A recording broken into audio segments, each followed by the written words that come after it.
ಎಲ್ಲ ಕಡೆ bomb fix ಮಾಡ್ರು. ಬ್ಲಾಸ್ಟ್ ಆದ್ರೆ ಬಿಲ್ಡಿಂಗ್ ಮಣ್ಣಾಕ್ ಬಿಡ್ಬೇಕು.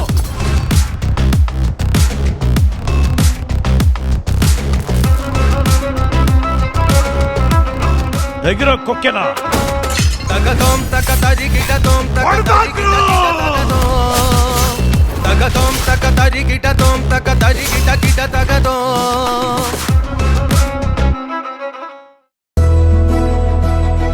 ನೀವು ಮಾತಾಡ್ತಾ ಇರಿ, ನಂಗೆ ಸ್ವಲ್ಪ ಬಟ್ಟೆ ಒಣಗಿ ಹಾಕೋದಿದೆ, ಹಾಕಿ ಬಂದ್ಬಿಡ್ತೀನಿ. ಸರಿ.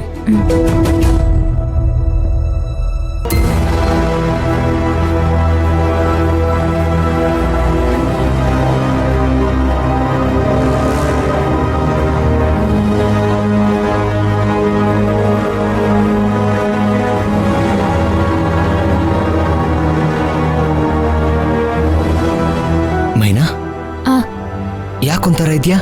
ಏನಾಯ್ತು?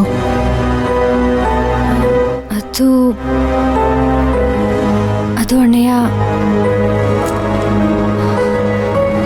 ನಿನ್ನ ಹತ್ರ ಒಂದು ವಿಷಯ ಹಂಚ್ಕೋಬೇಕು. ಆದ್ರೆ ನೀನು ತಪ್ಪು ತಿಳ್ಕೊಬಾರ್ದು. ನನ್ನ ಮನಸ್ಸಿನ ಭಾರನ ಹಂಚ್ಕೊಳಕ್ ಬಂದೀವ್ನಿ. ಅದೇನು ಹೇಳವ್ವ? ನನ್ನ ಹತ್ರ ಹೇಳ್ಕೊಳಕ್ಕೆ ಅಷ್ಟೊಂದು ಯೋಚನೆ ಮಾಡ್ಬೇಕಾ?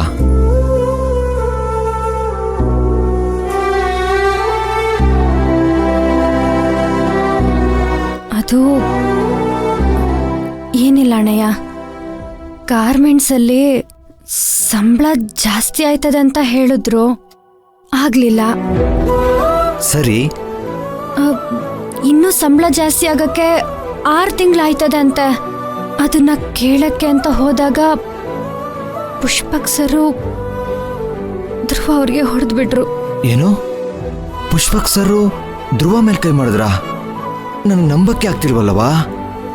ನಂಬಕ್ಕಾಗದೆ ಇದ್ರು ಅದೇ ಸತ್ಯ ಅಣ್ಣಯ್ಯ, ಸತ್ಯ. ತಪ್ಪು ಕಣವ, ಹಿಂಗೆಲ್ಲ ಮಾಡಬಾರ್ದು. ನಾನು ಅವ್ರನ್ನ ಏನೋ ಅಂದ್ಕೊಂಡಿದ್ದೆ. ಅದೆಲ್ಲ ಬಿಡಣ್ಣಯ್ಯ, ನಾನಿಲ್ಲಿಗೆ ಬಂದಿದ್ದು ಅದಕ್ಕಲ್ಲ. ಇನ್ನೇನು? ಅಪ್ಪಯ್ಯ ಫೋನ್ ಮಾಡಿದ್ರು. ಸಾಲಕ್ಕೆ ಬಡ್ಡಿ ಕಟ್ಟಬೇಕು, ಅಕ್ಕನ ಮದ್ವೆಗೆ ಹಣ ಹೊಂದಿಸ್ಬೇಕು. ನನಗೆ ಸಂಬಳ ಹೆಂಗೋ ಜಾಸ್ತಿ ಆಯ್ತದೆ, ಅಕ್ಕನ ಮದ್ವೆಗೆ ಹಣ ಹೊಂದಿಸ್ಬೋದು ಅಂತ ತುಂಬಾ ಆಸೆ ಇಟ್ಕೊಂಡಿದ್ದೆ. ಆದ್ರೀಗ ಏನ್ ಮಾಡೋದು? ನನ್ನ ಹೆಗಲ್ ಮೇಲೆ ಏನೋ ಭಾರ ಜಾಸ್ತಿ ಆಗ್ತೈತೆ ಅಂತ ಅನ್ನಿಸ್ತೈತೆ. ಭಾರನ ನೀವು ಜಾಸ್ತಿ ಮಾಡ್ಕೊಂಡಿಲ್ಲ, ಭಾರನ ಜಾಸ್ತಿ ಮಾಡಿರೋ ನಾನು ನಿಮ್ಗೆಲ್ಲ ಭಾರನ ಹೊರಿಸಿರೋದು. ಮೈನಾ, ನನಗೆ ಕ್ಷಮಿಸ್ಬಿಡು. ಇಷ್ಟಕ್ಕೆಲ್ಲ ಕಾರಣ ನಾನೇ. ಅಣ್ಣಯ್ಯ ನೋಡು, ನೀನ್ ಈ ತರ ಹೇಳ್ತಿ ಅಂತಾನೆ ನಿನ್ನ ಹತ್ರ ಏನು ಹಂಚ್ಕೊಳಕಿಲ್ಲ. ಹೇಳಿದ್ನಲ್ವಾ, ಅದೆಲ್ಲ ಆಗೋಗಿರೋದು ಆ ಸಮಯದಲ್ಲಿ ಆಗೋಯ್ತಷ್ಟೆ.